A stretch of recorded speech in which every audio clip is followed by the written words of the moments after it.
hear us?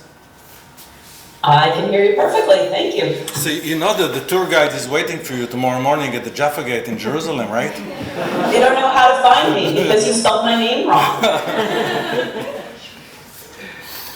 Roni. Okay. Lowry, a co-author. That's so embarrassing. I know, I'm sorry. Thanks for noticing it. Other than this spelling mistake, it's really, and the fact that Michelle embarrassed me in front of everyone, it's always a pleasure to discuss Michelle's paper for a simple reason. These are always papers that are very carefully done, and you learn new empirical facts, and the fact that we heard in many of the papers that we've heard in the last 2 days, we had reference to Michelle's paper, even though she was not here, is a testament to that. Sort of here we're talking about are all ESG funds created equal? Only some funds are committed. So let me start with a short story about, actually not about Michelle's paper, but about the chicken and the pig. The chicken came to the pig and say, you know, let's start a breakfast place. And the pig was pretty excited and said, oh, great, so how are we going to divide the work? And the chicken said, it's simple. I'll give the egg, you'll bring the bacon. Okay, the pig is committed, the chicken is only engaged. So, whether ESG funds are committed or not, that's still sort of a little bit of an open question. But this was the first story that I thought when I saw sort of the paper. And you tell me just how to.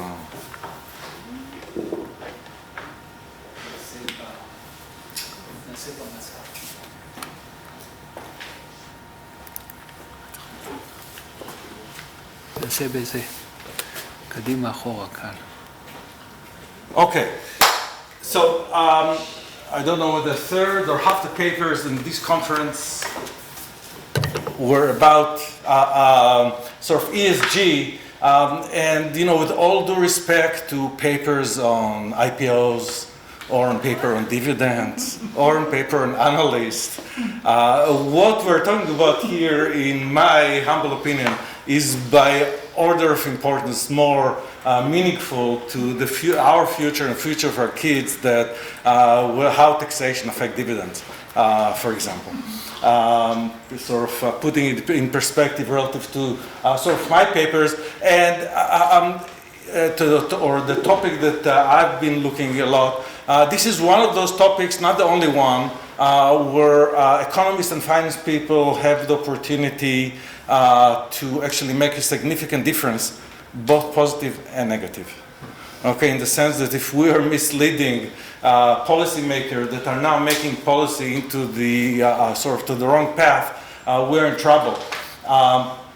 And I'm going to devote the first 5 minutes or so, actually, of this discussion exactly to sort of talk about this in a way that it's related to Michelle's paper in terms of one of the underlying assumptions sort of what Michelle was doing. So really the question that we talk about the ES, the environment and social, what should be the role of firm investor in protecting the environment or social,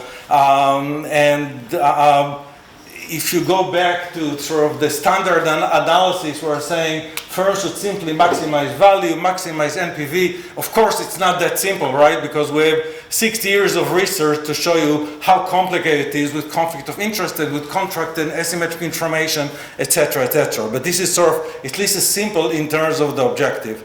Okay, where it's getting a little bit more complicated is when we talk about the purpose of the corporation, is maybe they should maximize shareholder welfare.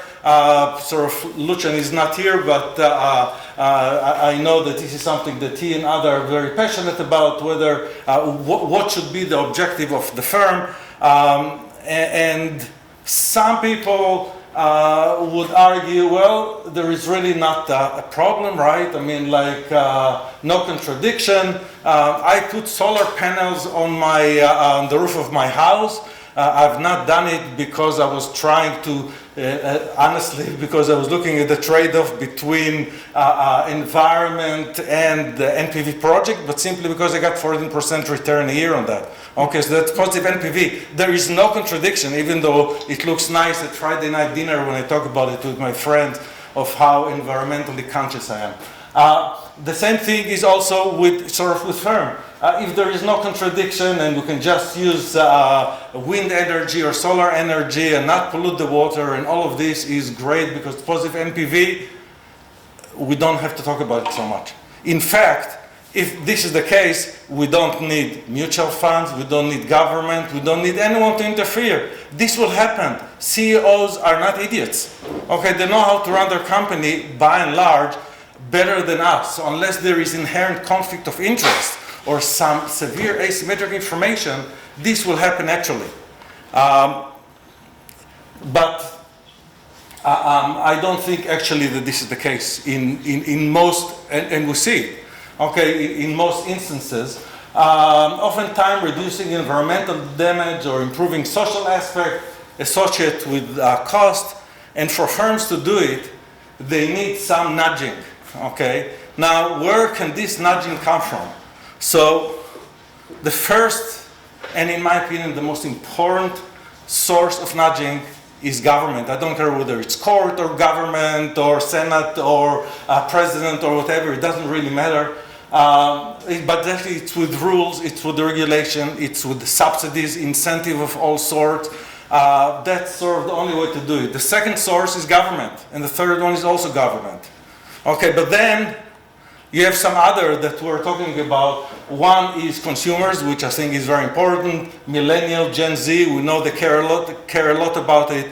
And in fact, the preference of those consumers can make things that before were not positive NPV into positive NPV, because if Gen Z will not buy Nike shoes because they pay only $1 a day to the worker in Thailand, they will pay more to the workers in Thailand, and suddenly sort of they'll go up on the social aspect.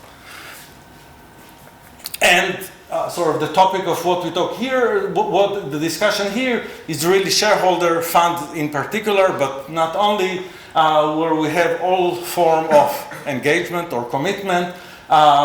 One can be behind the scene, which in fact I think is at least implicitly a lot of what I think what Michelle has in mind. Afterwards she'll tell us if I'm right or wrong. Of course, you have also not so much behind the scene, right? You can have other type of sort of engagement. We saw all of this plus that in the case of engine number one, ExxonMobil and BlackRock, which was really a watershed event that happened last summer, and the threat of exit that may or may not be effective. Sort of a little bit less convinced about about it than sort of Michelle for active funds.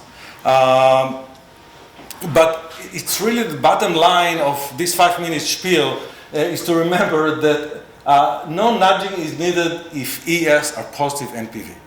Okay, that will just happen on average. Okay, of course you can come up with counterexample, but on average that what will happen just conceptually. Okay, and I think that's, for me at least, that's really, really critical, because if you persuade otherwise, you're saying there is no need for regulation, and I think that will be in a sort of dire place without that. Our ESG fund truly committed. 65% of ESG fund claim, and when Silvina and I actually look at sort of at the data, affecting firm ES behavior as one of their goals. And a discussion of another paper of mine at Oxford the other day actually coined another term that I was not aware of before, which is not greenwashing but impact washing. Okay, where exactly they claim that they have an impact on the underlying firm, but in fact they're not. The firm that the paper that I mentioned with Davidson Heath and Matt Rinberg and Daniele Macchiocchi, where we find that ESG fund select good firms, good ES firms, but no impact on behavior. Then the paper that Michelle also mentioned, that ESG fund impact on cost of capital is too small to meaningfully have real impact. And also the paper that we saw here, that fund changed their holding to boost their morning sustainability rating. So all of this is sort of like positioning as if you have an impact, but where you really don't have an impact. And then there is just few examples of also the greenwashing, which is more than 70% of funds with broader ESG goals are also misaligned with global climate change. This is a recent sort of report by think tank, an influential one that called Influence Map. Scrutiny by SEC, just the other day, $1.5 million fine on NBY Mellon, sort of on misleading their investor sort of about this aspect. Strategic voting that we saw, what Silvina presented a while ago, sort of, and many others. So are they committed? Doesn't seem that they are committed. And this paper research question in sort of casual ways, not all ESG funds are created equal. And maybe the fact that we find that they are not committed is really because we're not looking closely enough. And this is really where sort of this paper's sort of contribution. Where Michelle started, and I think rightly so, is sort of trying to convince us that different funds have different incentives sort of to engage. And the different incentives to engage can come from many aspects. And actually I would encourage sort of Michelle and her authors to devote a little bit more time to the incentive to engage in ESG or in ES.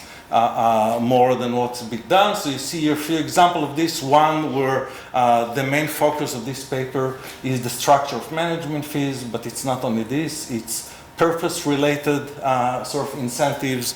For example, reputation, right? Even if you really want to greenwash, but you're worried about your reputation, you may do, for example, the strategy that Silvina described, the issue of ideology, okay, whether it's DFA or BlackRock, high expected return versus ES purpose. Okay, again, these are typically going to be in different sides of the aisle, so you have to balance between what do you really care, expected return or ES purpose. Other objective of the fund or its family, even though Irene actually sort of convinced me this is not a big issue, I think it's still legitimate a priori at least to sort of to list this one.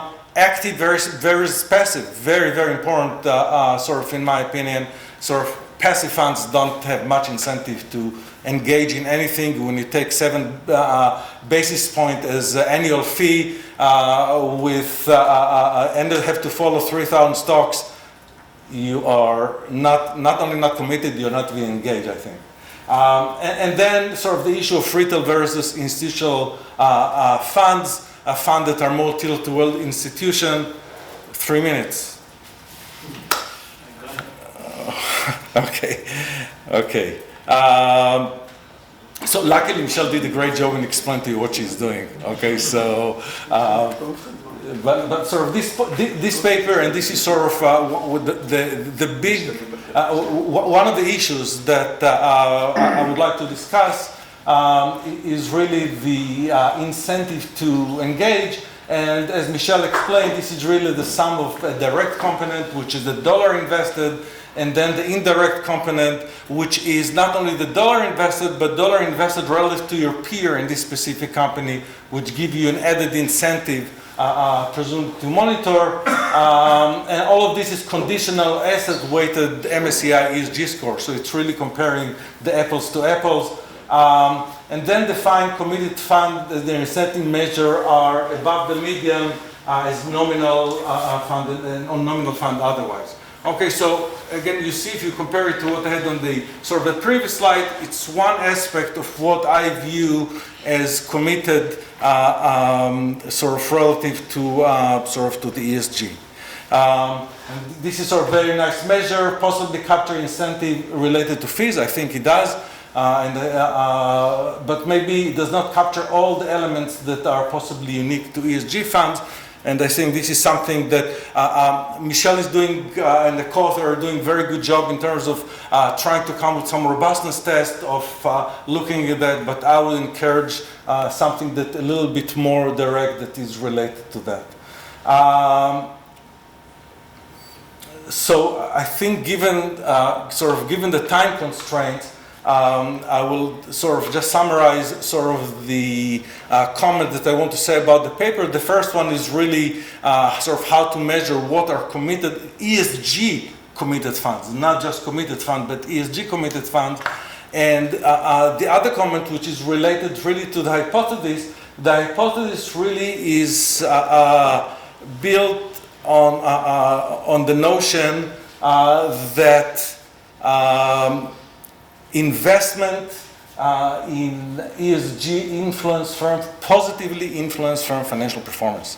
Okay, and this is really the reason for the 5 minutes introduction that they gave, that I have serious doubt whether this is really theoretically, I'm not talking about empirically, whether theoretically this is the best starting point of discussion. Okay, again, because if this was the case, we would see the water will be clean and, and et cetera, et cetera. And even Milton Friedman would be happy in his grave, right? Absolutely, absolutely, absolutely.